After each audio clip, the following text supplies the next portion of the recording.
Clayton, you guys did such a great job of limiting Fernando Tatis Jr. and Manny Machado in terms of really any damage against you. In your opinion, what's the best way to attack Acuna as well as Freddie Freeman?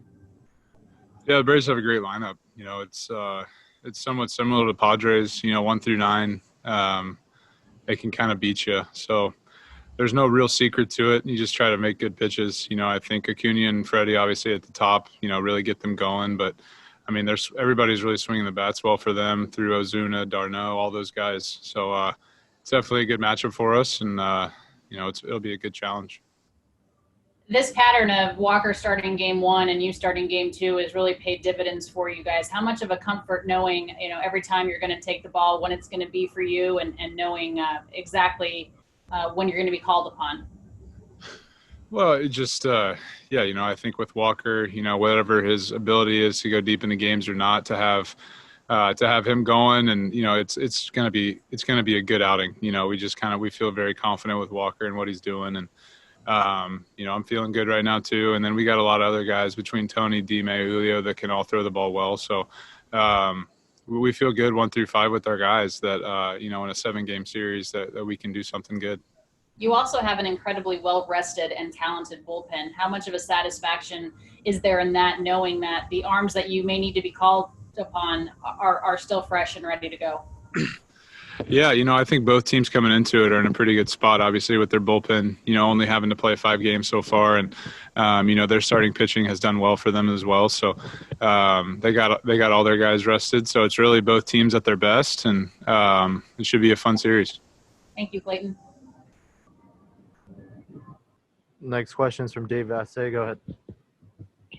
Clayton, yesterday Walker said that, your relationship with him has changed a little bit from his perspective, where he could joke around with you and get away with a little bit more now. How would you describe the way your relationship has evolved over the last couple of years with him?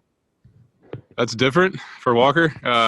No, I think, Walk's been awesome. I think we've learned from each other, a little bit. Just I like the way he goes about things, and I think it can kind of relax me at times just to see how he does it. And I think likewise for him, maybe I can give him a little bit more structure to what he does. And I think it's a good balance for both of us. But at the end of the day, he goes out there and the way he competes, obviously his stuff separates himself, but he's a very, very good competitor on the mound. And at the end of the day, the conviction that he has is what separates him. So, off the field wise, yeah, I think it's been great for both of us. And I like watching him throw.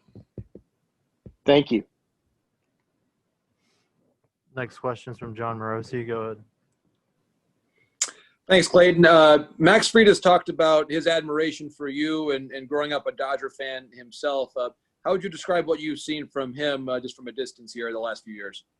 Yeah, he's, I've heard about him, when he was in the minor leagues, and, watching him pitch, it's really good. I remember when I was coming up, I didn't have the pitches that he had. And, I like watching him throw against the teams that I'm about to face and things like that. He's evolved a lot. He's fastball, curveball, but, he's got that slider now that he's working with. That's a great pitch for him. And he's throwing the changeup, throws the 2-seamer. So, he's evolved a lot in his time in the big leagues, and he's gotten a lot better. And I've heard nothing but good things about his work ethic. And I mean, the school that he went to in LA is about 15 minutes from my house. So I heard about him a lot, and he's fun to watch.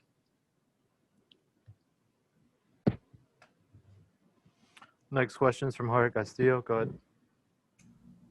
Hey, Clayton, after that last start against San Diego, you mentioned that the slider wasn't quite where you wanted it. Just wondering if that's a feel thing that night, or, you try to find something between starts to get it to where you want it to be? Yeah, you try to do both. Obviously you don't know how it's going to come out the night of the game, but definitely try and work on things in between starts to make sure it's there. Any idea how many friends and family members are going to try to come to these games, particularly tomorrow? Yeah, I think we'll have a few tonight, and then they didn't announce the game times till an hour ago. So just depending on people can get off work and things like that, but we'll definitely have some tickets in the stands for sure. Will it make things any different knowing that you got friends and family in the crowd? I think just fans in general, yeah, it makes it different. To be able to have some fans in the stands will be, I think it'll be a welcome sight for everybody, just to make it feel kind of normal again. And lastly, did you catch the Lakers game last night? I did not, no, but obviously very happy for them and for the city of LA. It's pretty cool to see what they were able to do. And man, they spent 93 days in that bubble, so I'm glad they won. That's a long time in that thing. So I'm just happy for them. And, it's very cool to, be in the same city as that. It's pretty special. Thank you. Next question's from Bill Plunkett. Go ahead. Yeah, talking to Justin Turner yesterday about the 7 games, no off days format this round, he said he likes it because it forces teams to show their depth, and you can't ride, say, 3 starters like some teams have in the past. What do you think of the format? I mean, he's right. I think you're going to use everybody.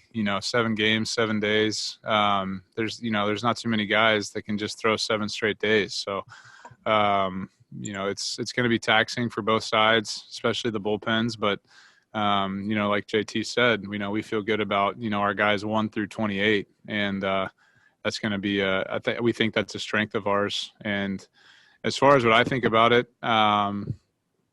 I don't know. I mean, I guess I think it's favorable to us, so I like it. Thanks.